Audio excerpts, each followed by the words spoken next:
We're at the Musée d'Orsay, and we're looking at 4 of over 30 canvases that Monet made of Rouen Cathedral, which is a little more than an hour's drive north of Paris. Over 2 late winters and early springs, 1892 and 1893, he rented a space across from the cathedral and painted the cathedral in different effects of light. And so what he did was he had several canvases going at once, each for a different moment of the day and a different effect of light. Well, that makes sense. If Monet is trying to define this ephemeral quality of light, then as the sun moves, he would need to change canvases. He can't paint that fast. No. And then he would come back to it day after day. Right. But in also different weather effects. And having this temporary studio across the street allowed him to paint in the rain, early in the morning, etc. Right. And then I think he brought them all back to Paris and finished them in the studios. Well, they are really heavily wrought, and there's a lot of paint on these canvases. And so this is not something that was done quickly.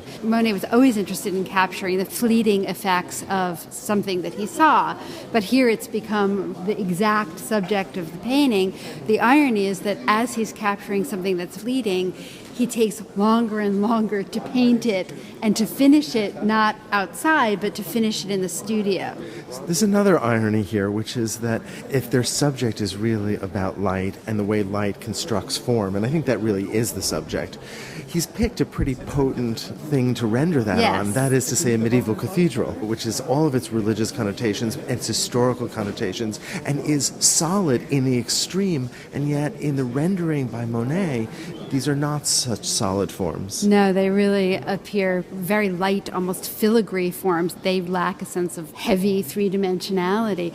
The subject of a Gothic cathedral is divine light itself. So why would he be interested, in a just formal sense, on the Gothic cathedral? And I've always thought that it had to do with the enormous complexity of the surface. There's no doubt that it's the complexity of light and shadow on the facade of a cathedral like Rouen Cathedral that was appealing to him. But I don't think it's simply because the Gothic church has a fabulous facade. I mean, he's choosing something very identified with France, the Gothic style. There feels to me like there's something nationalistic here. There feels to me like there's something poignant here. I mean, let's face it, we've had Darwin and things are really different in the late 19th century. So this is, in a sense, taking that grand history, taking all of the power that these function as symbolically, and in a sense understanding them through the lens of the late 19th century. I think so. They're meant to be seen together. I mean, he exhibited them together. I don't know that he ever exhibited them all together, but they're certainly meant to be seen at least in groups, and they're very beautiful, and one really does get the sense of optical effects of different times of day. The morning mist, the sun coming out, the heat of the afternoon sun. What happens to my eyes as I move across the canvases is different parts of the cathedral protrude and recede in different ways, in different light. And in a sense, the physical stone itself becomes really this mutable experience in that the building is shaped and reshaped by the way that light hits it, and that the very architecture is transformed.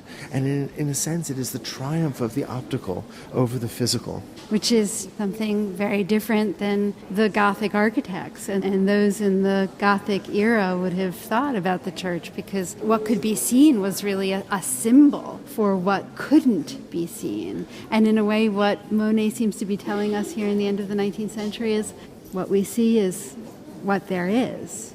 That there is truth to our experiential.